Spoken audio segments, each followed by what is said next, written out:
ನಮಸ್ಕಾರ ರೈತ ಬಾಂಧವರೇ, ನಾವಿವತ್ತು ಚಿಕ್ಕಮೇಗೇರಿ ಗ್ರಾಮದ ಸಿದ್ದಪ್ಪಣ್ಣವ್ರ ಹೊಲದಲ್ಲಿದ್ದೀವಿ. ನಮ್ಮ ನವಭಾರತ ಕಂಪ್ನಿಯ ವಿಜಯ್ ಗ್ರೋಮಿನ ಮೋಷನ್ ಅಂತಕ್ಕಂಥ ಪ್ರಾಡಕ್ಟ್ನ ಅವರು ಕಬ್ಬಿನ ಬೆಳೆಗೆ ಸತತ ಒಂದು 2 ವರ್ಷದಿಂದ ಯೂಸ್ ಮಾಡ್ತಾ ಬಂದಿದ್ದಾರೆ. ಅದರ ರಿಸಲ್ಟು ಅಥವಾ ಯಾವ ಥರ ಇಳುವರಿ ಕೊಟ್ಟಿದೆ ಅಂತಕ್ಕಂಥ ಸ್ವತಃ ರೈತರು ಇದ್ದಾರೆ, ಅವ್ರ ಬಗ್ಗೆ ತಿಳ್ಕೊಂಡು ಬನ್ನಿ. ಸರ್ ನಮಸ್ಕಾರ. ನಮಸ್ಕಾರ. ನಮ್ಮ ಒಂದು ಹೆಸರು ತಮ್ಮ ಊರು ಪರಿಚಯ ಮಾಡಿಕೊಡ್ತೀನಿ. ನಮ್ಮದು ಸಿದ್ದಪ್ಪ ಗುಂಡಪ್ಪ ಜಕೆರಳ ಅಂತೇಳಿ, ನಮ್ಮದು ಮ್ಯಾಗೇರಿ, ಊರು ಮ್ಯಾಗೇರಿ, ಬಾಗಲಕೋಟೆ ಜಿಲ್ಲಾ, ಬಾಗಲಕೋಟೆ ತಾಲೂಕು. ಸರ್ ಎಷ್ಟು ವರ್ಷದಿಂದ ಕಬ್ಬಿನ ಬೆಳೆ ಮಾಡ್ತಾ ಇದ್ದೀರಿ ತಾವು? ನಾವು 2 ವರ್ಷದಿಂದ ಕಬ್ಬಿನ ಬೆಳೆ ಮಾಡ್ತಾರೆ. ಮೊದಲೇ ರಾಸಾಯನಿಕ ಹಾಕ್ತಿದ್ದೇವೆ ರೀ, ಟನ್ನೇಜ್ ಅಷ್ಟೇನು ಬರಲಿಲ್ಲ. ಈ ಸಲ 2 ವರ್ಷ ಮಾಡಾಕತ್ತೆ ಟನ್ನೇಜ್ ಬರೋಕತ್ತೈತಿ. ನಮ್ಮದು ಯಾವ್ಯಾವ ಗೊಬ್ಬರ ಯೂಸ್ ಮಾಡಿದ್ದೀರಿ?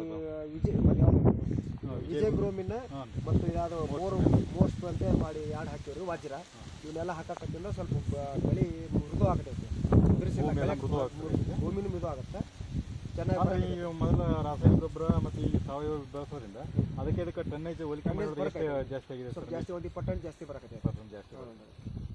ಮತ್ತು ಭೂಮಿಯ ಇದು ಬೆಳೆಗಳಲ್ಲಿ ಏನು ವ್ಯತ್ಯಾಸ ಕಾಣ್ತದೆ ಸರ್? ಗಣಿಕೆ ಎಲ್ಲ ಆಗಿರ್ಬೋದು. ಗಣಿಕೆ ಸ್ವಲ್ಪ ಉದ್ದ ಆಗತ್ತೆ ರೀ, ಅದು ಉದ್ದ ಸ್ವಲ್ಪ ರಾಸಾಯನಿಕ ಬಿಗಿ ಕಟ್ಟಿ ಆಗತ್ತೆ ಕಬ್ಬು, ಅದು ಇದು ಸ್ವಲ್ಪ ಮೃದು ಆಗತ್ತೆ ಅಷ್ಟೇ. ರೈತರಿಗೆ ಏನು ಹೇಳಕ್ಕೆ ಇಷ್ಟಪಡ್ತಾರೆ ಸರ್ ಸಂದೇಶ? ನಮ್ಮ ಈ ನವಭಾರತ ಕಂಪ್ನಿಯ ಗೊಬ್ಬರ ಅದೆಲ್ಲ ಹಿಂಗೆ ರಾಸಾಯನಿಕದಿಂದ ಭೂಮಿ ಕೆಡ್ತೈತಿ, ಸಾವಯವ ಹಾಕ್ರಿ ಅಂತ ಹೇಳ್ತೀವಿ. ಸಾವಯವ ಹಾಕಂತ. ಓಕೆ, ಕೇಳಿದ್ರಲ್ಲ ರೈತ ಬಂದವರು, ಇದು ಸಿದ್ದಪ್ಪಣ್ಣ ಅವರು ಸ್ವತಃ ತಾವು ಯೂಸ್ ಮಾಡಿ ಕಂಡುಕೊಂಡಿರ್ತಕ್ಕಂಥ ಅನುಭವವನ್ನು ಇವತ್ತು ನಮ್ಮ ಜೋಡಿ ವ್ಯಕ್ತಪಡಿಸಿದರು. ಎಲ್ಲರೂ ರೈತ ಬಾಂಧವರಲ್ಲಿ ಕೇಳ್ಕೊಳ್ಳೋದಿಷ್ಟ, ಅವರು ರಾಸಾಯನಿಕವನ್ನು ಕಡಿಮೆ ಮಾಡಿ ಸಾವಯವಕ್ಕೆ ಹೆಚ್ಚು ಒತ್ತು ಕೊಡ್ರಿ, ರಾಸಾಯನಿಕ ಜೋಡಿ ಸಾವಯವ ಮಿಕ್ಸ್ ಮಾಡಿ ಬೆಳೆದ್ರಿಂದ ನಾನು ಒಂದು 10 ಟನ್ ಜಾಸ್ತಿ ತೆಗೆದಿನಿ ಅಂತ ಹೇಳ್ತಾ ಇದ್ದಾರೆ. ಎಲ್ಲರೂ ಕೂಡ ನವಭಾರತ ಕಂಪ್ನಿಯ ವಿಜಯ್ ಗ್ರೋಮಿಯನ್ನು ಮೋಷನ್ ಕಬ್ಬಿನ ಬೆಳೆಗೆ ಬೆಳೆಸಿ ಒಳ್ಳೆ ಇಳುವರಿಯನ್ನು ತೆಗೀರಿ ಅಂತಕ್ಕಂಥದ್ದು ಹೇಳೋದು ಅಭಿಪ್ರಾಯ.